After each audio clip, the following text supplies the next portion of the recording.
Welcome to the Independent Advisors Podcast, where we dive into the world of stocks, tradable markets, and financial planning with Jessup Wealth Management's Chief Investment Officer, Mark McEvely, and CEO, Matt Jessup.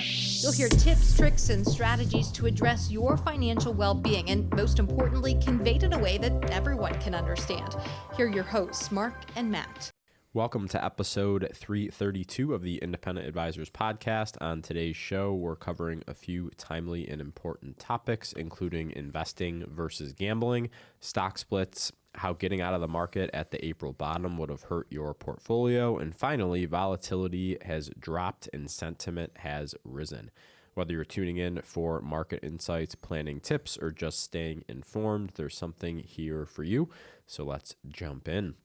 It's good to be back, Matt. It's great to have you back. I feel like it's been 2 months, been a lot going on in life. There has been a lot going on in life. Why don't you enlighten our listeners and viewers what's been going on at the McEvely household? Yeah.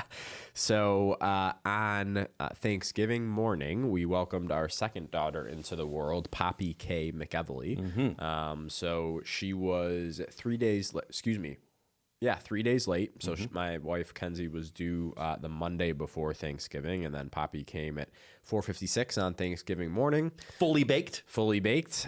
So, yeah, it was good. You know, obviously, Kenzie was ready for that baby to come out. And it actually ended up working out perfectly because my mother-in-law was in town. My parents got to the house on Wednesday night. So everyone was there to take care of Mia while we went to the hospital in the middle of the night. But it was quick. Yeah, things progressed quickly. And, like I said, she had the baby just before 5 a.m. and we were home at 6 o'clock on Thanksgiving night, which was great. It's just phenomenal. She's doing great. It sounds like new baby's doing great. Mia's doing great. Yeah, that was the one thing I was worried about. I thought Mia would be pretty jealous, but she hasn't been at all. Like, she just wants to love on her and hug her and kiss her and snuggle her and hold her. So it's been a lot of fun. Very fun. I'm glad you shared that with everyone. Yeah, so it's good. Yeah, holiday season. I can't believe we're at the end of 2025 and this is the last episode of the year, but I think we have some interesting things to talk about here over the next half hour or so. Yeah, I'm excited to be back on the saddle with you. Yeah, me too. Me too. You want to start with pricing? Sure. So these numbers are as of the market close on December 22nd. This information here is from YCharts. S&P 500 index is up 0.4% for the month and up 16.9% for the year. The Dow Jones Industrial Average up 1.4% for the month and up 13.7% for the year. The NASDAQ Composite Index up 0.3% for the month and up 21.3% for the year. The Russell 2000 Small Cap Index up 1.9% for the month and up 14.8% for the year. And the Vanguard All World ex-United States Index Fund up 0.3% for the month and up 27.5% for the year. 3-month Treasury rate at 3.64%, the 2-year Treasury rate at 3.44%, and the 10-year Treasury rate at 4.17%. Before we get into this week's show, listeners, if you've been enjoying the Independent Advisors Podcast, I'd encourage you to head to our website, jessupwealthmanagement.com. I offer a 15-minute initial call where you can discuss your financial goals and see if JWM is a good fit for your needs. Scheduling is easy. Once you land at the jessupwealthmanagement.com website, just click Schedule Initial Call and select a time that works best for you. There's a quick survey to fill out that will help guide the conversation and ensure your time is used efficiently. If you're ready to learn more, visit jessupwealthmanagement.com and book your call today. So obviously with us doing this podcast every week, Matt, we notice the changes in these numbers, right? And the thing that's sticking out to me right now is, are the yields on the U.S. Treasuries, right? Yes. So it was just a short time ago where, yields on short-term bonds were substantially over 4%. And here we are, it's sitting at, just over 3.5% for the 3-month and just under 3.5% for the 2-year Treasury. And obviously a a byproduct of the Fed lowering rates. Yeah, I mean, we talked about it recently on the podcast. You have a situation where the Fed was doing quantitative tightening. They were taking printed money out of the system, and that has not only ceased, but they're going to begin a version of quantitative easing of printing money again and injecting that into the system, as well as most likely a continued downward path or pressure on interest rates, as you had mentioned. What's, I think, a good observation, if our listeners and viewers haven't noticed yet, is the stickiness of longer dated yields. So if you look at where the 10-year yield was, say, even a year ago, it's kind of right where it was. It hasn't really moved down. And I think that if you are watching the bond market right now, watching the movements on especially the 10-year yield is very intriguing right now. Yeah, I would agree. And obviously there's some doubts that the Fed is going to continue to lower rates into 2026. I think the last time I checked the futures market, and this could have changed by now, is that they're penciling about 2 cuts in. The futures are so, but there are concerns that they're done cutting for now, right? Because they're still trying to balance this, price inflation versus increasing unemployment. Now that's becoming more of the focus, and people are like, well, the market's at all-time highs, so why are they even cutting rates, right? Is because they have that dual mandate that they're trying to balance, and for the last couple of years, it's been on inflation and prices, and now it's kind of switching to employment, right? Yeah, I'd be curious. I think the last set of CPI data came out on December 18th, and it showed year over year at 2.7%. So I'll be curious to see how that evolves over the next couple of months and how that affects the expectation of further cuts. The only stat I can throw out there real quick is, as of 2 days ago, I saw the CME futures probability of a cut at the end of January meeting was only at 22%. So obviously, if they're going to do it, it's going to be later into 2026, most likely. Mm-hmm. One other observation I want to throw out there is the relative strength of international stocks, non-U.S. I saw a piece. It didn't make the cut for the podcast this time. I'm going to have it on the next one that I'm on. Market overlays the U.S. dollar index of Trump's first term. I saw this. Have you seen this? Yeah. Versus his second term. The correlation is amazingly very similar, right? Yeah. And I just want to throw it out there that, these international stocks have been benefiting from this environment of a weaker dollar. And if history repeats itself of Trump 1 versus Trump 2, the peak of weakness in the dollar was somewhere, it looked like on the chart, end of Q1 of next year, beginning of Q2. I'll be curious if this starts to gain some steam, this thought that, well, I'm going to own international till then, and then I'm going to sell it because the dollar will begin to strengthen again. I'll be very curious if people do this playbook. Yeah, that's actually, I also saw something else. I thought it was from, excuse me, I'm fighting a cold here, so apologies for the sniffles and coughs throughout the way. You're getting a lot less sleep the last couple of weeks. That always affects your... I think it was from, Subu Trade, who we've mentioned a couple of times. I got a piece from them today. I think, did it have to do with the U.S. dollar? I might have reposted it. To be honest, you might have. Maybe it was you. But anyways, to your point of the dollar acting the same way in Trump's first presidency to now, we had what they call a golden cross in the U.S. dollar, where the 50-day simple moving average crosses above the 200-day simple moving average, and this account on X, who does a lot of research, posted, "Hey, here's what's happened to the U.S. dollar's future performance after this golden cross." Interesting. And guess what? Out of, it was, 12 out of 12 times or whatever, 1 year later, the dollar is significantly higher. So it's just kind of funny how those things are lining up, that at some point, probably in Q1 next year, we might see some more strength in the U.S. dollar. Very interesting, Mr. McEvely. Yeah. Love how that comes together from time to time. Oh for my us. gosh. Don't you just love doing the podcast together? I do. I missed it. I'm a I kid in a did. candy yeah, store. it was like a part of me was gone for the past couple of months. But Kid in a candy store. You want to switch to big headlines and current I think events? we're still seeing a lot of these economic reports roll in delayed from the government shutdown earlier this fall. And one that just came out this morning, actually, I don't know if you had a chance to see it, was the U.S. Q3 GDP report. Was released this morning. So this was a couple of tidbits from the Wall Street Journal. They said the U.S. economy grew at an unexpectedly robust pace in the third quarter, according to a shutdown-delayed government report. The Commerce Department said gross domestic product, the value of all goods and services produced across the economy, rose at a seasonally and inflation-adjusted 4.3% annual rate for the July through September quarter. Growth picked up from 3.8% in the previous quarter and beat the 3.2% forecast among economists polled by the Wall Street Journal. That's not just a beat. Substantial. That's substantial. I was watching an interview of Secretary Bessent recently, just actually last night. I was putting together some items for Christmas. You and I talked about before we started recording. And he was mentioning one of the targets they have is minimum of 3% GDP growth, right? Was one of their items.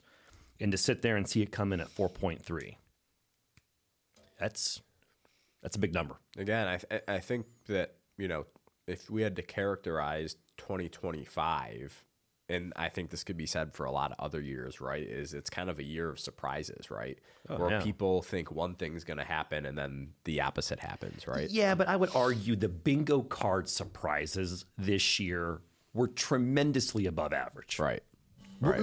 You and I are kind of conditioned to kind of joke with each other. Hey, that wasn't on my bingo card. Yeah, right. I'm out of bingo cards, buddy. I had to put the reorder in already. Yeah, okay. That's true. That's true. So, all right. Well, moving on to tweets, articles, research for the week. The first thing I had, Matt, is I've been sitting on this one for a little while. This was a newsletter from our friend J.C. Peretz earlier this year on November 25th, titled "Sports Gambling is Not Investing." So I just want to read a couple of pieces here and we can talk about it. He says, there's been a lot of chatter lately about traditional brokerage firms opening the door to sports betting markets for their clients. You can kind of see where this is going, right? Okay. Let me be crystal clear, and this is JC talking. That does not mean betting on sports is the same thing as investing. These firms are publicly traded businesses. Their job is to increase shareholder value, even if that means encouraging behavior that has nothing to do with long-term wealth creation. But don't confuse the two. Sports gambling is short-term, speculative, and structurally designed to separate you from your money. The more you play, the worse your odds get. Investing is the opposite. It involves strategy, discipline, and the power of compounding. The longer you play, the better your chances of success. Time and discipline drive real investing outcomes. Gambling relies on chance. Gambling feeds on emotion, impulse, and the cheap thrill of a quick outcome. Investing is the opposite. It's about following a plan, staying disciplined, and identifying favorable risk versus reward opportunities. It's not about dopamine hits. In fact, good trading is boring. That's well done. It was an interesting one for me because I know I at least have gotten the comment several times from meeting with people where they say something along the lines of investing is no different than gambling, right? And respectfully, I disagree. And I think JC does a pretty good job explaining how blatantly different the two are. I would speculate in saying the reason some people might think that is the evolution of day trading over the past couple of decades. Right. And they must think in the realm, Mark, of very short-term time horizons, literally hours, days, and weeks, not weeks, months, and years. And I think that is a big component of it. And I just want to throw that out there. I just think that has a lot to do with it, if it makes sense. I think it does. And we talked several times before about how, these couple of generations are such a, instant gratification generation. And just like how, stock trading you're able to do from your phone. You're able to bet on sports right from your phone too. So it's kind of following the technology progression has kind of been the same, but they're two very, very different things. Yeah, I mean, here's kind of my cheat when it comes anytime the topic of sports betting or sports gambling comes up. That in my mind should be completely compartmentalized to entertainment. You have a budget for that entertainment, right? And you treat it as such. Yeah. Yep. Good point. Second thing I had was an article from Rocky White with Schaefer's Investment Research on November 18th titled Buying Netflix 10-for-1 Stock Split, ? Expect underperformance. So this article discusses stock splits and how publicly traded securities' future performance are affected by the split. And I think first it's important to explain what a stock split is for people who haven't listened to us in the past. Love it. So very simplistically, a stock split is when a publicly traded company increases the number of shares outstanding by dividing each existing share into multiple shares, right? And this is without changing the company's total value. So nothing fundamental changes about the business. In plain terms, you just own more shares and each share is worth less, right? Yep. So for example, if you own 100 shares of McEvely and Jessup stock at $200 each, which would be $20,000 total, and the company does a 2-for-1 split, you'll own 200 shares instead of 100, each at $100 a share, still worth $20,000, right? Correct, yep. So one may be thinking, what's the point of doing stock splits? So a lower share price is, in my opinion, psychologically easier for investors to buy, especially retail investors. So, Berkshire A-class stock is what, 100,000 or something along those lines. It's mid per six share. figures, yeah. So, a lot of people can't buy one share of Berk A, right? Yes. So in this case, Netflix was, pushing the $450 a share, $500 a share. So they recently split 10-for-1 and it's become a lot cheaper, right? Or maybe they were pushing 1,000 a share. I can't even remember. But essentially, more shares outstanding at a lower price usually leads to tighter bid-ask spreads and more active trading. So it increases liquidity. Yes, right? absolutely. And that's important for the function of markets. And companies typically split their stock after a big run up in price, right? So management is, implicitly saying we expect this growth to continue. And, you've seen a lot of major companies do this over time. This isn't Netflix's first stock split. Amazon's done it. Apple's done it. Sure. Meta or Facebook has done it. Yeah. So this piece talks about how stocks perform after the stock split to see if there's a consistent pattern or a consistent theme. Right? Yeah, I'm curious. And this is where Rocky comes in with some of his data. So he says, using a lot of current optionable stocks going back to 2010, I have data on about 310 stock splits. Okay. Stocks slightly underperformed in the very short term after a split. The 2-week return for a stock after its split averaged 0.48%, which was less than the average return of the S&P 500, which was 0.6%. The average for longer term returns is barely above the corresponding S&P 500 returns, but only half the stocks out of the 310 beat the index. And that slightly higher average return comes with a lot more volatility. Okay. Netflix got significantly more affordable with a 10-for-1 stock split they just completed. Rocky wondered whether a dramatic price drop might make shares a lot more enticing for investors and lead to a better post-split return. To test this, he looked at returns for stocks that were priced above $400 per share before the split. Interesting. There were 32 stocks in the list in which the stock was priced above $400 before it split. After the split, these stocks declined 1.2% on average over the first 2 weeks, with just 38% of them beating the S&P 500. Going back to my first point, the underperformance lasts for about a month. But then the longer-term returns, 6 months and 1 year, beat the broader market average. Buying these high-priced stocks just after a split would have yielded an average return of 17.4% over the next year compared to 9.8% for the S&P 500. So again, the longer and longer you're involved, the more beneficial it is. So not necessarily a rhyme or reason to why. I just thought that was really interesting because at least me, for my role at the firm, I get the question a lot. It's like, they see a big, Mag 7 stock name do a stock split and they're like, ooh, should we be buying this? And it's like, well, it's not a foregone conclusion that just because they do a stock split, the price is going to run over the next year. No, well said. I got two follow-ups. One's my compliance hat. When we always talk about individual securities in the podcast, I want to make it very clear that we don't have a formal recommendation for our listeners and viewers for or against the name. So in this example, being Netflix. My second is a personal feeling. What I'm about to say, I can't back up with data. However, I feel strongly about what I'm about to say. Okay. And I want to be careful not to get too far into the weeds with our listeners and viewers, so I'll stay surface level. But I feel that once these stocks split, I bet you the options activity rises dramatically, the calls and the puts, because it's all based off of 100 shares at that strike price. And when that price comes down, people can tend to utilize more leverage. They can buy more of a stock option contract than they would have if the price didn't split 10 for 1. Right. And my theory behind this is you start kind of ratcheting up the leverage within that equity kind of behind the scenes, you're increasing liquidity. I think if I did a study, you're probably also increasing the volatility profile, if I had to guess. Yeah, for sure.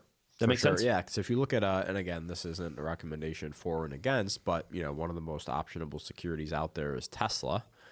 And historically, Tesla, they've gone through stock splits. It's been a high-priced stock for a long time. And due to that, with the volatility, the options are usually pretty dang expensive, right? Correct. So when they do split those shares, they do become more affordable. It's just an example that came to me from the top of my head from the options. Well said. Don't want to get too far in the weeds. Just want to throw that out there. Yeah. Last thing I had was a chart from Taylor Schulte at Defined Financial. This chart shows the return of different equity indices year to date in two scenarios. So scenario 1 is holding the stock indices all year. Okay. Scenario 2 is selling stocks at the April low during the tariff sell-off if you got spooked by what was going on. Okay, so Jen will throw this up on the YouTube video, and this will be in the show notes. So this chart shows 5 different indices. So it shows emerging market stocks, developed market stocks, U.S. large companies, U.S. mid-sized companies, and U.S. small-sized companies. And what you're going to notice is all of these different indices managed a substantial recovery if investors held through the weakness in April. And in the chart, those returns are noted by the blue histogram bars on the graph. Yep. However, if investors sold back in April when the market was falling, they would more than likely still be down significantly in their portfolio for the year. And this scenario is highlighted by the purple histogram bars in the chart on your screen.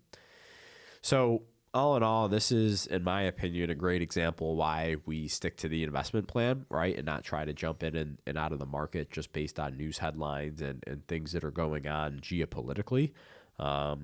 It's extremely difficult to do even for the best investors in the world, and we have our challenges. Yeah, and I know I've said this multiple times, but in April it seemed like the world was falling, right? And here we are, several months later, nearing the end of the year, and S&P 500's up double digits.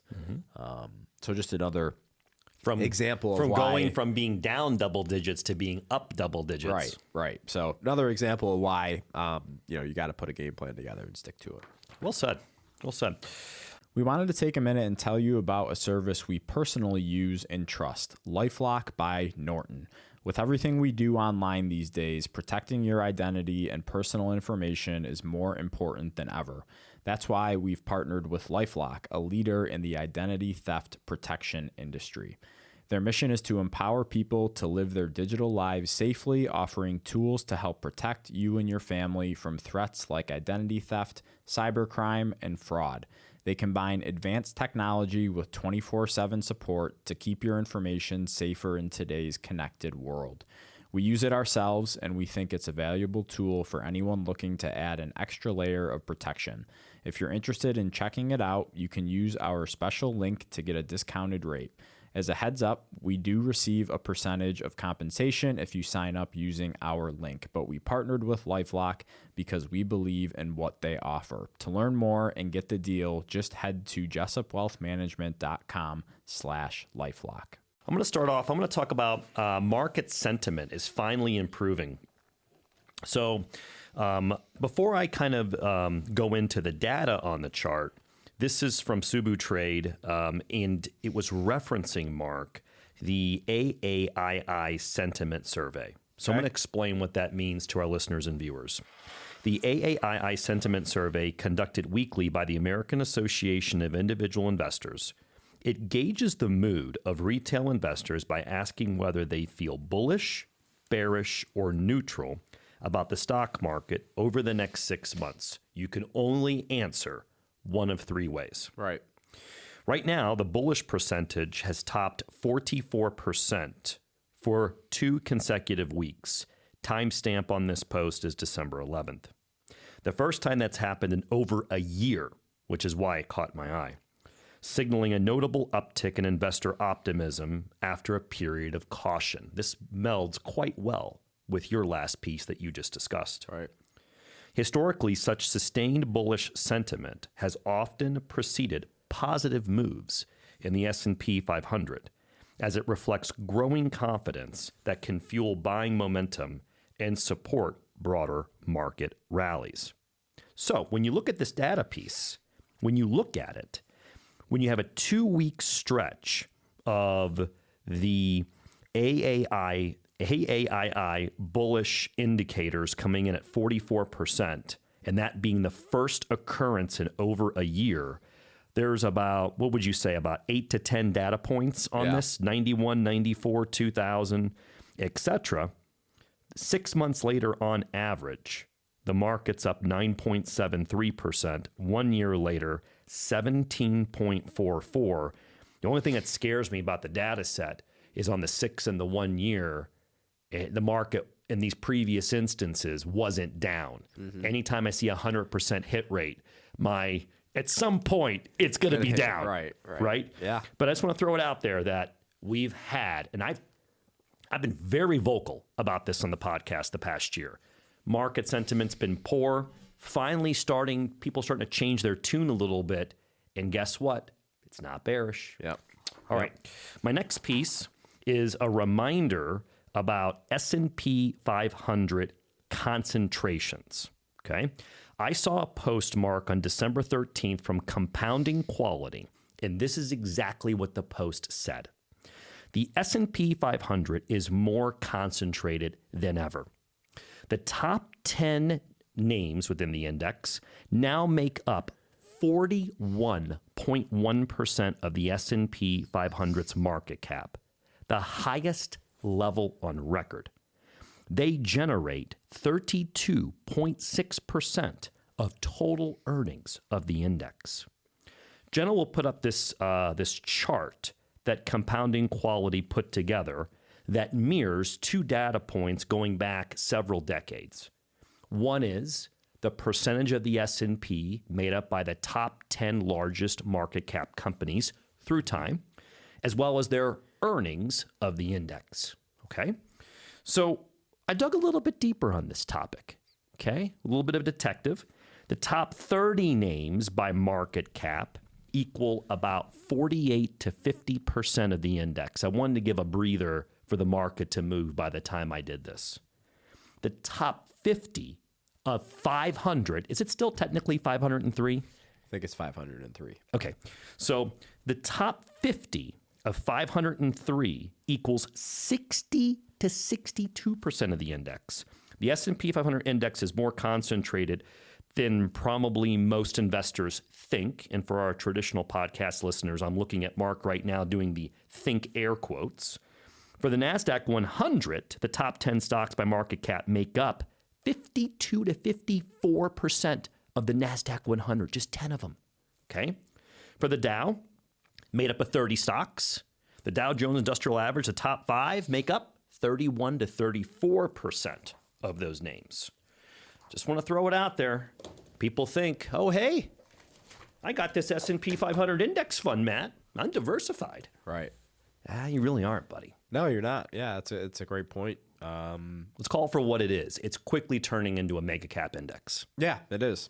Yeah, and people have been pounding the table for years that it's a bad thing, and it hasn't been a bad thing yet, at least over the long term. At some point, I just want people to acknowledge. I think a lot of people are reluctant to acknowledge this. Yeah. If you hold the S&P 500, even though it has 503 or 505 names, whatever it is right now, that doesn't mean you're diversified. Well said. Yeah. That's my point. Yeah. But there'll be people who disagree with me about that. There will. Okay. That's what makes a market, baby. That's right. All right. My third item is market volatility has dropped significantly recently. This was a post, Mr. McEvely, on December 12th by The Market Stats. And the post said the VIX, or the volatility index that we reference quite often on the podcast, has fallen more than 43% because of COVID. in the past 14 days. Again, the timestamp, December 12th. Historically, the S&P was up 12 out of the 13 times when this happened historically, 6 months later. Jenna will put up this illustration for our YouTube viewers. This will be in our show notes. Here's some notes I wanted to prepare to share with our listeners and viewers. The VIX, often called the stock market's fear gauge, is a real-time index that shows how much volatility investors expect in the S&P 500 over the next 30 days. It's calculated from the prices of options on the S&P 500 when investors are nervous and worried about big market swings, usually downward. They pay more for protective options, which pushes the VIX higher. When markets feel calm and confident, option prices drop and the VIX falls. In simple terms, a high VIX above the level of 30, or especially above 40, signals widespread fear, while a VIX below 20 reflects complacency or optimism. The chart that I just shared highlights times when the VIX has dropped sharply, more than 43% in just 14 days, typically after a fear spike has quickly eased, and shows the S&P has historically delivered stronger returns following those signals. What was also interesting is some of the time periods that the data set covered. It was about a baker's dozen, maybe a little bit more than that. And you're going to see, obviously, some time periods of April of 2020. What was happening then, Mark? Right? November of 2020, we got a 2022, March of 2022, hyperinflation was hitting. So some interesting data points. But again, you've seen that come in recently. Last I saw yesterday, the VIX was actually below 15, which is very uncommon. And it's telling. Thoughts, comments? Yeah, volatility is like a pendulum. If it goes, too far in one direction, then eventually it's going to swing Snap back and come on back, right? Yeah. It's nothing is not impossible, but if you just look at this chart that you're talking about, the VIX tends to stay elevated for very short periods of time, right? Mm-hmm. If you really look at it on a long-term basis. Now, those swings can be very not fun and big to the downside, but more often than not, the VIX lives between that 12 and 20 range usually. It does.